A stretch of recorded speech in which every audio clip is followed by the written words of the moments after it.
Ciao a tutti i tifosi del Napoli. Oggi abbiamo una notizia esclusiva dal mercato delle trasferenze che sicuramente vi terrà incollati allo schermo. Prima di iniziare, vi ricordo di mettere un like e di iscrivervi al canale per rimanere sempre aggiornati su tutte le novità del nostro amato Napoli. La nostra squadra sta lavorando duramente per migliorarsi sempre di più e ottenere risultati straordinari, quindi non perdetevi neanche un aggiornamento.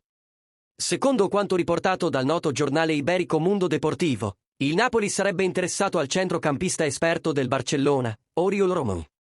Il giocatore, che compirà 33 anni a settembre, è stato identificato come un possibile rinforzo per il centrocampo azzurro.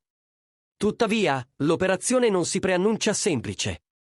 Il nuovo allenatore del Barcellona, Hans Flick, ha dato il suo ok alla permanenza di Romeu, ritenendolo un elemento importante per la squadra.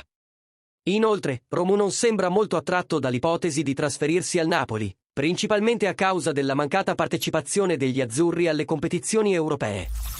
Nonostante queste difficoltà, l'interesse del Napoli per Romeu dimostra la volontà del club di aggiungere esperienza e qualità al proprio centrocampo. La dirigenza partenopea dovrà lavorare sodo per cercare di convincere il giocatore e il Barcellona a prendere in considerazione la trattativa. Amici tifosi, cosa ne pensate di questo possibile interesse per Oriol Romeu? Credete che possa essere il giocatore giusto per rinforzare il nostro centrocampo?